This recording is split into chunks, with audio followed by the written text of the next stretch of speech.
Hey guys, I'm Kantcho Doskov. I'm a gameplay producer on FIFA 13. FIFA is an amazing game. It's coming out soon. I hope you guys all have a chance to play it. I love it and I hope you will too. So yeah, everyone on FIFA is a huge football fan. We have members of the team who are from all over the world, from Asia, from Europe, from South America, from North America, from everywhere. We have guys on the team and they all are united by a passion for football. That's why they work on FIFA, because they love video games, they love their job, and they love football. Just like myself, I've been playing football my whole life, and that helps immensely because this is what I love, this is my passion, this is my dream job. So everyone on the team has this level of passion for the sport, for the beautiful game, and that's why I think we come together so well to make a game like FIFA that's so popular, that is loved by so many people, and yeah, I'm so proud to be a part of the team. Yeah, so I think the first touch control is a big feature this year that we spent a lot of time fine-tuning and working on, just trying to make it as good as it can be.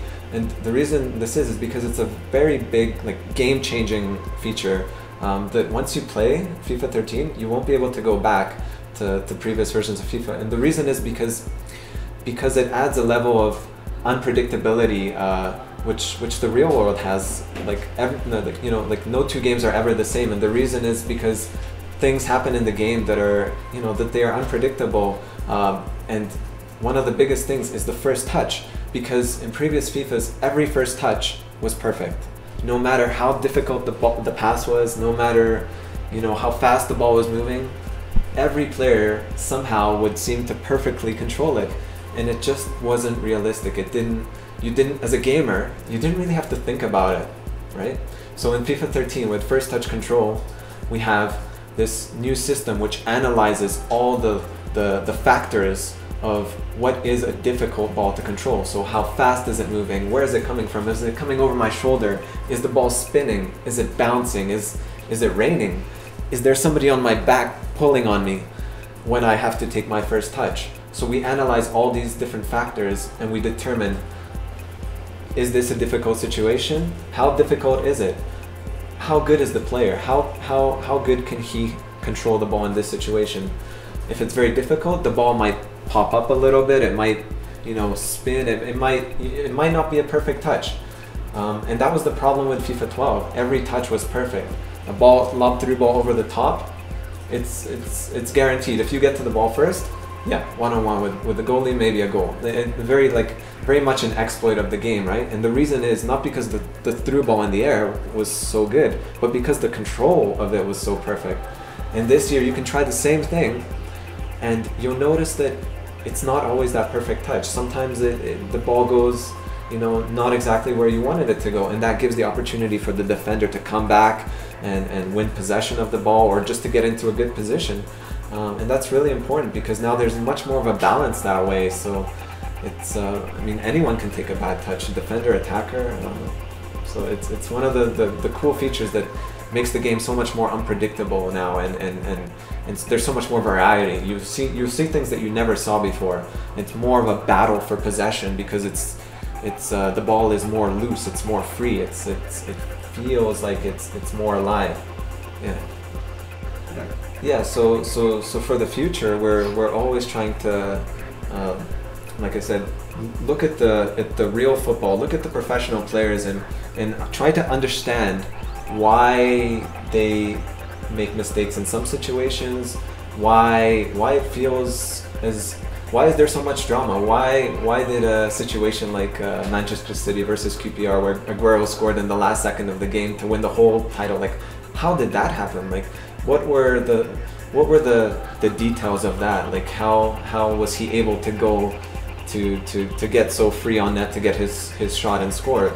Maybe because a defender made a mistake. Like, we're just trying to analyze what happens in real football and break it down and try to design that into a way into the game that feels natural and authentic, but also that it feels engaging. So like the first touch control feature, the reason why I like it so much is because it engages the gamer to think a little bit more like a player, like a football fan, about what they do with their first touch. because before you didn't have to worry about it. You just it was always perfect. Now you have to think a little bit more. For example, if there's a really fast pass coming into me and my player is not the best, I have to think, okay, I have a choice. I can sprint as fast as I can with my first touch and risk taking, you know, a poor first touch where maybe it will go a little bit farther or a little bit to the side, or I can slow down. So if I slow down, the control of the ball will be a little bit easier, just like in real life. But maybe the defender will get back. So now you have to think a little bit more, like, what should I do with my first touch? Should I risk it or should I be safe? If you risk it, maybe it'll work out, maybe it won't. Is your player good enough to risk it? These kind of things that you never really had to think about before. It's like tactical defending in FIFA 12. You have to think a bit more about how you position yourself and when to tackle. It's not just holding a button to go and get the ball. It's more of an engaging feature. So that's why I like it so much. For the future of FIFA, we have so many ideas that we currently are limited by the technology. And if we could do anything we wanted, there's so many little things that we could do. One of which is, for example, in real life, you see on a ball in the air, like on a goal kick or on a cross into the box, you see lots of players jumping up and trying to head the ball, which is something we're still not at that level because of technological limitations. We still haven't been able to achieve that in our game engine. But for the future, we're definitely looking to do these kind of things where you get more physical play, more guys jumping for the ball and battling for the ball and that kind of thing. We're always looking to expand the impact engine and make more players be able to get into those physical battles. I think that's one of the biggest things we've improved in the last few years, just the more physicality of the game. That's what I envision for the future. Yeah, so gameplay has always been the most important thing for us. That's what's allowed us to get to a 90 rated game with FIFA, and I feel like it's the soul of the game. That's why we're always like interested in making it as good as possible. But like you said, there's other areas of the game, like the game modes, like career, and people love that. People love, you know, playing as a player, playing as a manager, and having a career. And this year for FIFA 13, we've done a lot of work to try and improve that too.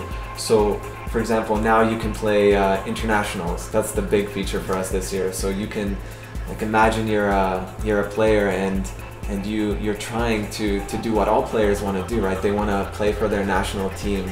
That was my dream when I was a boy, right? I want to play for my country and represent them at the World Cup. So now you have the ability to play for your team and try and perform well, and maybe the manager of your country will call you up for a friendly, and if you do well, maybe you'll rise up the ranks, and one day maybe you'll be in the first 11 and you'll get a chance to play in the world, you know, like a world championship or a European championship, something like that.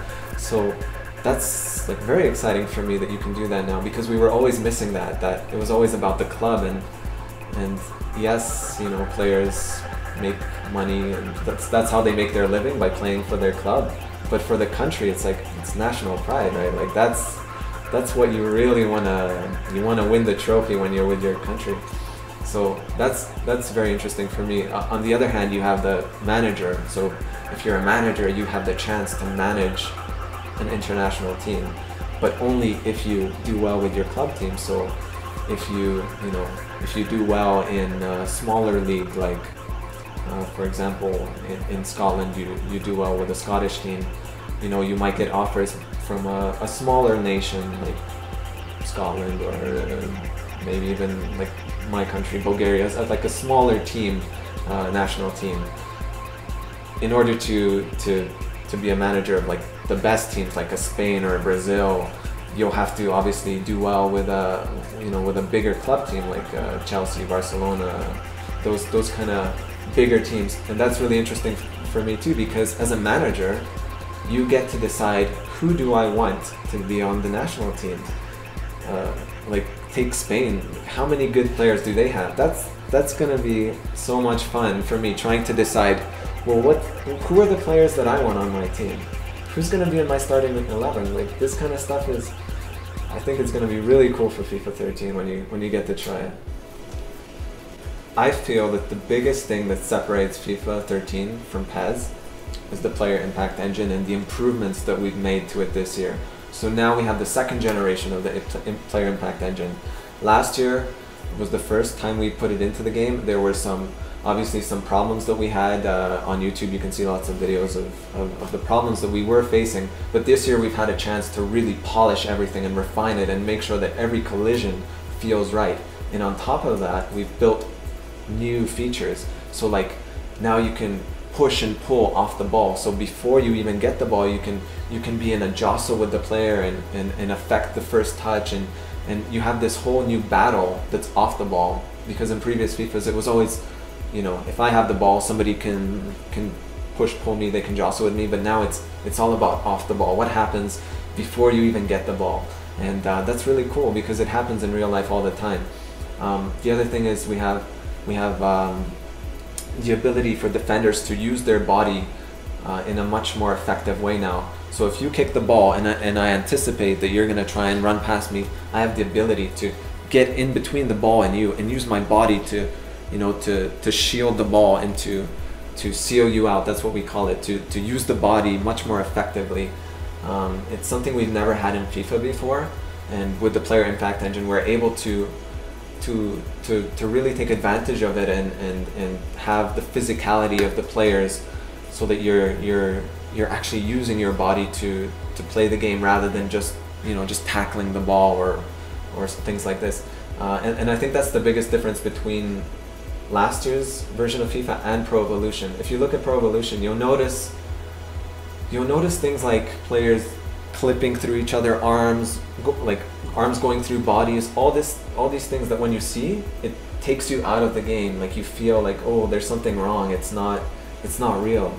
But in FIFA we've made so many improvements this year to the player impact engine to make sure that, you know, it's every time the players collide, it feels natural. It's not, you don't see the hands going through the bodies and the heads going through the arms and things like this.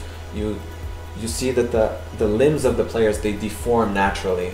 Last year we had some problems where the arms were a little bit unnatural when they collided, but now we've retuned our physics model. We've made sure that every time there's an interaction, it feels natural. So that's, when you look at both games, I think that's the biggest difference, and the reason why FIFA is like more of a realistic and authentic looking game. So every year we listen to the fan feedback, and people have many suggestions on how to improve the game and how to make it better and what we should add. And some of those things are just impossible to do with the current technology that we have. Some of them are really cool, like, you know, when you score a goal, you want to take off the shirt and you want to celebrate and stuff like this. Like, we wanted to do it for years and years, but we just can't do it right now. So in the future, one day, you know, that's going to be so cool. But for now, we can't unfortunately do these things. But there are lots of other suggestions that we can do. We listened to the community last year, and they said the AI needs to be improved. The artificial intelligence of your teammates needs to be better. And we took those suggestions and we designed many different sort of runs and types of support that your players can give you when you have the ball at your feet. So now the players will open up passing channels so you can pass the ball through to them. They'll understand where is the offside line. They'll try to stay on side. They'll look back at you and open up for the ball. They'll think 2 plays ahead so that they anticipate the ball switching the play switching the field. These kind of things that you see in real football, players thinking, anticipating ahead of what could happen. We have this new artificial intelligence and this new positioning logic that we've added to the game. We spent a lot of time, the whole year, just tuning and refining this, and it makes a big difference.